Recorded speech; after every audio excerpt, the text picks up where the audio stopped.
In this video, we are going to talk about Pfizer stock analysis. So before starting this video, please like this video, and subscribe to our channel for the future updates. Pfizer's stock has remained flat this year, despite the company's forecast for $15 billion in full-year COVID vaccine sales. Following that, Pfizer's PFE, blockbuster arthritis drug Xeljanz received some bad news. In a crucial trial, Xeljanz came up short against a competitor drug. Also worth noting is that Pfizer will soon face an advisory committee for tanezumab, a possible osteoarthritis pain treatment. The committee will decide whether the drug's benefits outweigh the risk of rapid osteoarthritis progression. Pfizer stock, on the other hand, rose after the company announced that its COVID vaccine, developed in collaboration with BioNTech, BNTX, could protect against mutated forms of the virus. Pfizer and BioNTech have both signed new vaccine supply agreements. The United States agreed to purchase up to 300 million doses. There will be enough to vaccinate 150 million people. The companies will also ship 40 million doses to COVAX, a global initiative to ensure that all countries, regardless of income level, have equitable access to the COVID-19 vaccines. They intend to send 500 million doses to Europe as well. Let's start. Pfizer stock fundamentals. Earnings miss forecasts. Pfizer reported a 12% increase in sales year-over-year in the fourth quarter, to $11.68 billion. However, it fell short of the $12.01 billion forecast. Many analysts, according to Mizuho Securities analyst Vamil Divan, still include Pfizer's Upjohn business in their forecasts. Pfizer merged the formed drugs unit with Mylan in November to form Viatris, VTRS. Earnings adjusted to 42 cents per share increased by 14%, but fell short of analyst expectations of 51 cents. Pfizer is expected to gain 78 cents per share on $13.54 billion in revenue in the current quarter, according to FactSet. Earnings would increase by 30%, while revenue would increase by 13%. Large institutional investors, who account for up to 70% of all market trades, typically seek out companies with rapidly growing earnings and profits.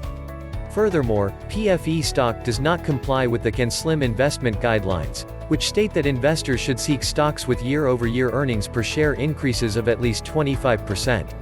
Stocks with 20% to 25% revenue growth in the most recent quarter should also be on the investor's radar.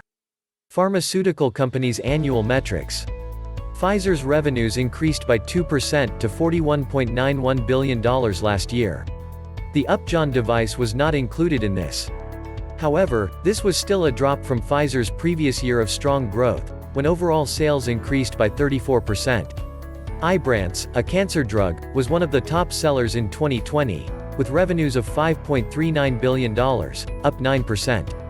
Eliquis, a blood thinner developed in collaboration with Bristol Myers Squibb, BMY, saw a 17% increase in sales to $4.95 billion. Prevnar 13, a pneumonia vaccine, saw little change in sales, coming in at $5.85 billion. Xeljanz, which is under fire for a recent post-marketing report, brought in $2.44 billion, up 9%. The drugs Vyndaqel and Vyndamax, which treat a disease that can lead to heart failure, made $1.29 billion in sales. Analysts polled by FactSet expect Pfizer to earn $3.20 per share in fiscal year 2021, up 44% from the previous year. Sales are predicted to increase by 43% to $60.1 billion. Pfizer expects adjusted earnings per share of $3.10 to $3.20 and revenue of $59.4 billion to $61.4 billion. PFE stock news. Xeljanz study hits hard. Pfizer's shares fell 2.9% on January 27 after the company announced that Xeljanz, a rheumatoid arthritis drug, failed to outperform a competitor medication in a post-marketing trial. Patients aged 50 and up who were at risk of a cardiovascular condition such as a heart attack underwent the examination. Xeljanz just had to show that it wasn't worse than the competitor drug, a TNF inhibitor. That was not the case. Pfizer said it is now analyzing the findings with the Food and Drug Administration. AbbVie, was also hit by the headlines. Before considering a related medication, Rinvoq, in patients with psoriatic arthritis and eczema, the FDA recently requested additional safety details from AbbVie. In March, an FDA panel will decide whether the benefits of tanezumab, an osteoarthritis pain medication, outweigh the risks. The medication has been linked to osteoarthritis that is rapidly progressing. Pfizer stock in coronavirus vaccine news. In 2021, Pfizer plans to produce 2 billion doses of the coronavirus vaccine. The vaccine has been approved for emergency use in a variety of countries, including the United States, the United Kingdom, and Canada. Based on Phase 3 study, the COVID-19 vaccine was found to be 95% effective in blocking the virus. In addition, the FDA recently announced that Pfizer and BioNTech will be allowed to transport and store their coronavirus vaccine at more normal freezer temperatures.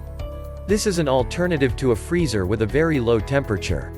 While the coronavirus vaccine was found to be 95% effective in clinical trials, real-world findings from Israel indicate the vaccine may be at least 97% effective 2 weeks after the second dose. Another real-world analysis from the Centers for Disease Control and Prevention found that the Pfizer-BioNTech vaccine and a similar vaccine from Moderna, mRNA, are both 90% successful. The companies are now developing a third dose of their initial vaccine as a booster shot, as well as working to upgrade the vaccine to target the dangerous strain discovered in South Africa. The coronavirus vaccine uses the body's own machinery to create a drug that triggers an immune response. Moderna has a coronavirus vaccine that uses the same messenger RNA technology as the coronavirus vaccine. One is being tested by Translate Bio, TBIO. In clinical trials, Moderna's vaccine was 94.1% successful. The single-shot vaccine from Johnson & Johnson, J&J, was 66% successful. Novavax, NVAX, said its double-shot regimen was 96.4% successful against the original viral strain that triggers COVID-19 in a recent Phase 3 test. In a study conducted in the United States, AstraZeneca, AZN, stated that its vaccine was 76% safe. In research classes, the Pfizer vaccine's side effects were minimal. Following either fired, 3.8% and 2% of volunteers indicated extreme fatigue or headache, respectively. The companies noted 4 cases of Bell's palsy and 64 cases of swollen lymph nodes in vaccinated participants in the FDA briefing papers. 2 allergic reactions in recipients are being investigated by UK health authorities. Technical analysis. PFE stock isn't forming a base. Pfizer's stock is consolidating at 43.18, with a buy point. At midday on April 12, the stock was trading above its 50-day and 200-day moving averages. Pfizer's stock has a low IBD composite rating of 40. The 1 to 99 scale compares a stock's primary growth metrics to those of all other stocks. According to IBD Digital, leading stocks have CRs of 95 or higher. In addition, Pfizer's stock has a low IBD relative strength rating of 21 out of a possible 99. The RS rating compares a stock's 12-month performance to the performance of all other stocks. With that RS rating, Pfizer stock ranks in the top 21% of all stocks in terms of results. The pharmaceutical company's EPS rating, which is a measure of profitability, is 68 out of a maximum of 99. The EPS rating compares a company's recent and long-term earnings performance to that of all other companies. So, is Pfizer stock a buy right now?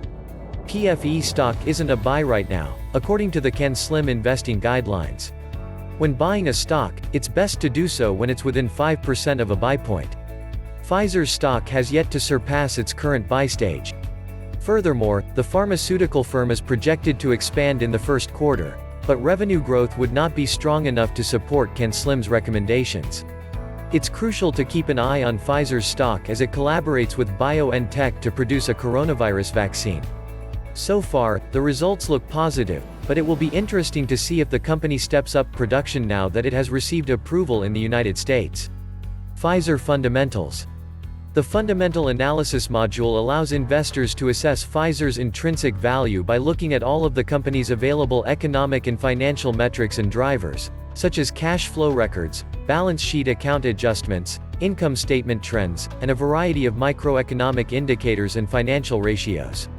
Due to discrepancies in global equity categorizations, this module does not include all equities. Continue to equity screeners to see additional equity screening methods. Most Pfizer stock investors nowadays search for new investment opportunities by examining not only static metrics but also various Pfizer growth ratios. Increases or decreases in fundamental ratios over time normally signal a potential trend that can be effectively converted into earnings. When comparing two firms, however, understanding their book value per share growth rates alone might not be enough to determine which is a better investment. As a result, investors often launch their research with a static breakdown of Pfizer book value per share. What do you think of our video? Let me know in the comment section below. If you enjoy this video and want to hear from me again, be sure to hit that subscribe button before you go. Thanks for watching.